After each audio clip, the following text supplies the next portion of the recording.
LIC முதலீடு மற்றும் காப்பீடு தொடர்பான அனைத்து சந்தேகம் மற்றும் விவரங்களுக்கு 8973775326 எண்ணை அணுகவும். கண் கண்ட தெய்வமாக திகழக்கூடிய முருகப்பெருமானை வழிபாடு செய்வதற்கு உகந்த நாளாக செவ்வாய்க்கிழமையும், உகந்த நட்சத்திரமாக கிருத்திகை, விசாகம் போன்ற நட்சத்திரங்களும், உகந்த திதியாக சஷ்டி திதியும் திகழ்கிறது.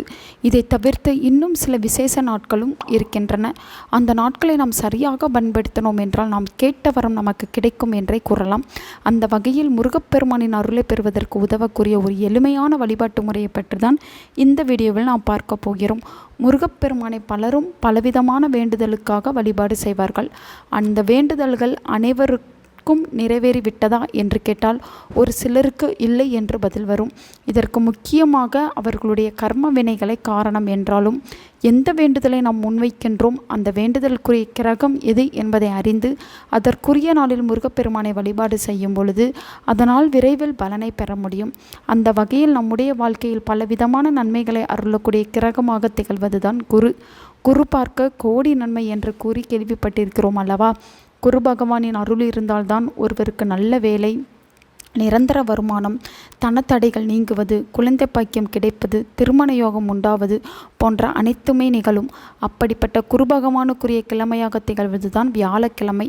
மேற்சொன்ன இந்த காரியங்களில் ஏதேனும் தடைகள் இருந்தால் நாம் செவ்வாய்க்கிழமை முருகப்பெருமானை வழிபாடு செய்வதை விட வியாழக்கிழமை வழிபாடு செய்யும்போது நமக்கு விரைவிலேயே பலன் கிடைக்கும். எப்படி குரு பகவானின் அருளை பெறுவதற்கும் குரு பகவானில் ஏற்பட்ட பாதிப்புகள் நீங்குவதற்கும் வியாழக்கிழமை திருச்செந்தூர் முருகனை வழிபாடு செய்ய வேண்டும் என்று கூறப்படுகிறதோ, அதேபோல் ஒவ்வொரு வாரமும் வரக்கூடிய வியாழக்கிழமை அன்று பிரம்ம முகூர்த்த நேரத்திலோ அல்லது குரு ஓரையிலோ திருச்செந்தூர் முருகனை நினைத்து விரதம் இருந்து வழிபாடு செய்பவர்களுக்கு குரு பகவானால் ஏற்படக்கூடிய அனைத்து விதமான நன்மைகளும் உண்டாகும். இந்த வழிபாட்டை மிகவும் எளிமையான முறையில் செய்யலாம்.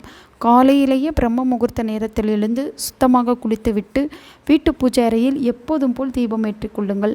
முடிந்த அளவிற்கு இந்த வழிபாட்டை மாலை நேரத்தில் செய்வது என்பது மிகவும் சிறப்பு. மாலை நேரத்தில் செய்ய இயலாதவர்கள் காலையில் கூட இந்த வழிபாட்டை செய்யலாம்.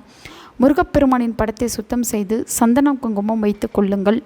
மஞ்சள் நிற பூக்களால் அலங்காரம் செய்து கொள்ள வேண்டும். பிறகு முருகப்பெருமானுக்கு முன்பாக தேன் அல்லது மஞ்சள் நிறத்தில் இருக்கக்கூடிய லட்டுவை நெய்வேத்தியமாக வைக்க வேண்டும்.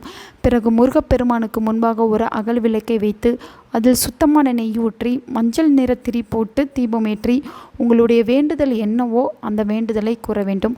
பிறகு கந்த சஷ்டி கவசம், கந்தகுரு கவசம், கந்தர அனுபூதி என்று உங்களுக்கு முருகப்பெருமானின் எந்த பாடல் தெரியுமோ அந்த பாடலை முழு மனதோடு பாட வேண்டும். அல்லது முருகனுக்கு அரோகரா, கந்தனுக்கு அரோகரா என்று கூறி முருகப்பெருமானிடம் உங்களுடைய வேண்டுதலை மறுபடியும் முன்வைத்து கற்புத தீபதூப ஆராதனை காட்டி வழிபாடு செய்ய வேண்டும். இப்படி தொடர்ச்சியாக 6 வியாழக்கிழமை வழிபாடு செய்பவர்களுக்கு குரு பகவானால் ஏற்படக்கூடிய அனைத்து விதமான நன்மைகளும் எந்தவித தங்கு தடையும் என்று கிடைக்கும்.